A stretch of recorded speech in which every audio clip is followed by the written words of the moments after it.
Kisah tenggelamnya harta si Qorun. Kisah ini disebutkan dalam Al-Quran Surat Al-Qasas ayat 76-83. Dalam kisah ini, Allah memberikan pelajaran tentang seseorang yang suka membanggakan diri selama hidup di dunia dan pada akhir hayatnya terkubur bersama harta bendanya. Al-Kisah, di suatu daerah dekat Mesir, hiduplah seorang laki-laki yang sangat miskin bernama Qorun. Diketahui bahwa laki-laki ini adalah sepupu Nabi Musa, anak dari paman Nabi Musa yang bernama Yashar, adik kandung Imran, ayah Musa. Suatu hari, Qorun dikunjungi oleh seseorang. Ternyata yang datang adalah Nabi Musa.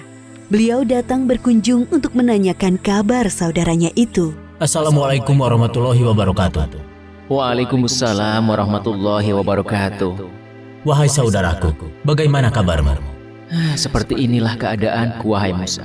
Aku sangat miskin, sampai-sampai tidak memiliki apapun untuk dimakan. Maukah kau berdoa kepada Allah Subhanahu wa Ta'ala agar memberikanku sedikit harta supaya aku bisa bertahan hidup?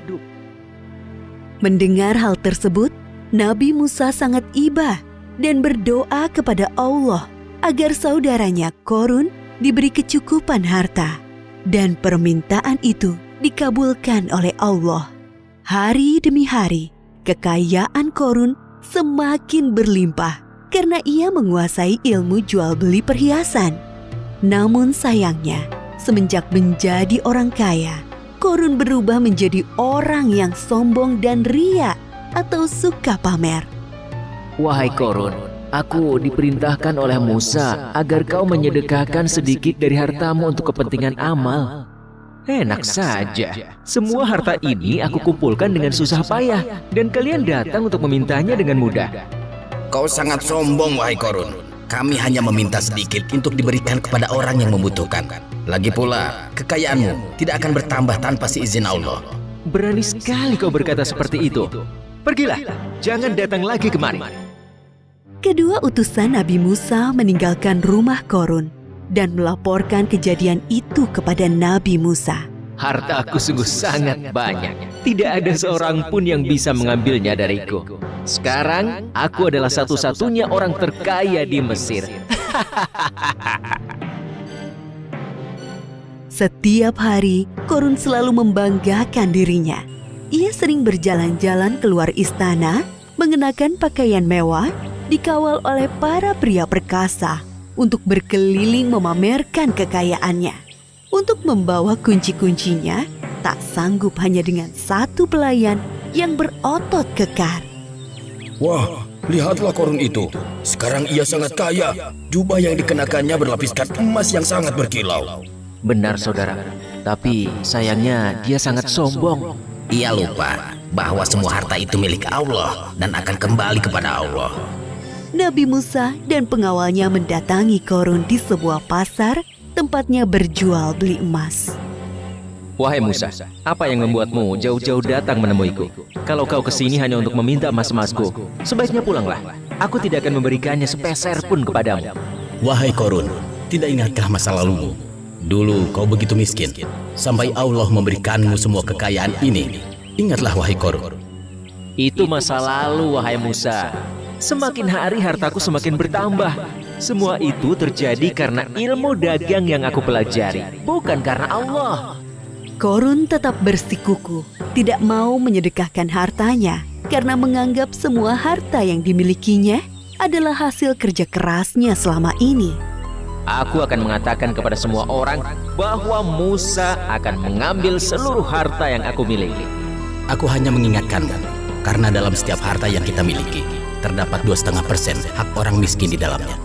Aku mengingatkanmu, jangan bersikap sombong dan membantu orang lain yang membutuhkan. Sekiranya kau tidak berkenan, Allah akan mengambilnya dengan sangat mudah, seperti saat Allah memberikannya. Pergilah, wahai Musa, kau hanya menggangguku. Sepeninggal Nabi Musa, kesombongan Qorun semakin bertambah. Bahkan ia merampas harta orang lain untuk menambah kekayaannya. Sampai suatu ketika datang azab dari Allah. Tiba-tiba langit menjadi gelap, bumi bergemuruh, dan barang-barang di rumah Korun bergetar. Apa yang terjadi, wahai pelayan? Terjadi gempa bumi, tuanku. Apa? Bagaimana ini bisa terjadi? Bagaimana dengan hartaku?